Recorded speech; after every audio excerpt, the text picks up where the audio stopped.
আসসালামু আলাইকুম। আপনাদের সবাইকে স্বাগতম জানাচ্ছি মনিস কুকিং আর্টে। আজকে আমি আপনাদের সাথে শেয়ার করব উত্তরবঙ্গের স্টাইলে কাঁচা আম দিয়ে মসুর ডালের রেসিপি। এই রেসিপিটা আমি আমার শাশুড়ি মায়ের কাছ থেকে শিখেছি। এই রেসিপিটা করার জন্য আমি এখানে 1 কাপ মসুর ডাল আধা ঘন্টা পানি দিয়ে ভিজিয়ে রেখেছিলাম। ডালটা ভিজিয়ে রাখার কারণে এটা তাড়াতাড়ি সিদ্ধ হবে। এখন আমি ডালটা ভালো করে ধুয়ে নেব। আমার ডালটা ভালো করে ধুয়ে নেওয়া হয়ে গিয়েছে। এবার আমি চুলায় একটা প্যান বসিয়ে সেখানে সবগুলো ডাল দিয়ে দিচ্ছি। এবার আমি এর সাথে কিছু উপকরণ অ্যাড করব।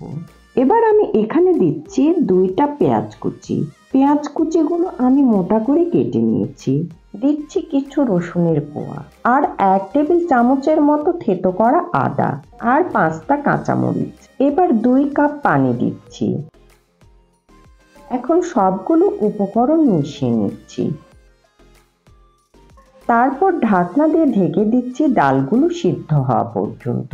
ফিরে এসেছি 15 মিনিট পর।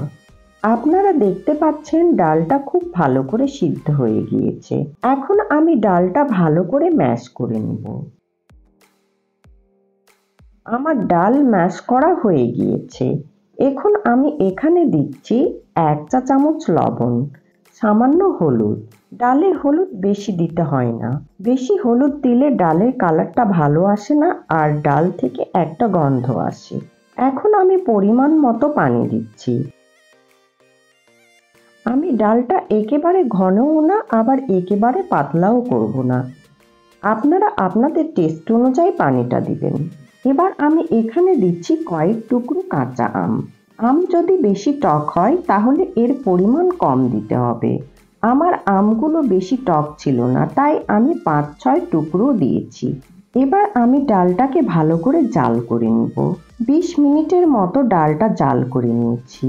এতে আমের ফ্লেভারটা খুব ভালো করে ডালের মধ্যে ছড়িয়ে পড়েছে আর ডালটা একটু টক হয়েছে। এখন আমার আরেকটা স্টেপ বাকি আছে যেটা করলে ডালটার টেস্ট বহুগুণ বেড়ে যাবে। এজন্য আমি চুলায় একটা প্যান বসিয়েছি।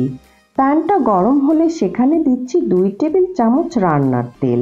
তেলটা গরম হলে সেখানে দিচ্ছি 2টা তেজপাতা, 2টা পেঁয়াজ কুচি, 1 চা চামচের মতো থেতো করা রসুন।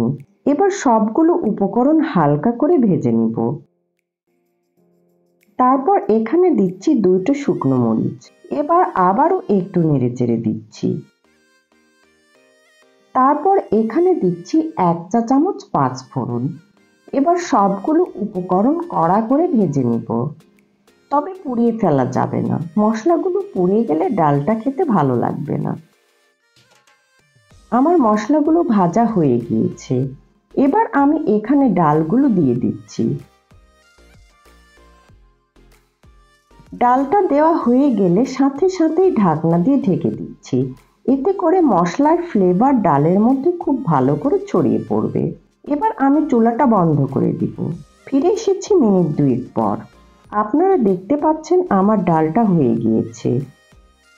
এখন এটা পরিবেশনের পালা। এই ডালটা আমার বাসার সকলের ভীষণ পছন্দের। এখন আমের মৌসুম।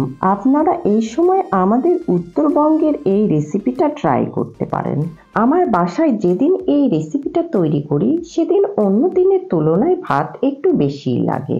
আমার রেসিপিটা যদি ভালো লেগে থাকে প্লিজ একটা লাইক করবেন আর এরকম আরও মজার মজার রেসিপি পেতে আমার চ্যানেলটি সাবস্ক্রাইব করবেন আর আমার পেজটি ফলো করবেন।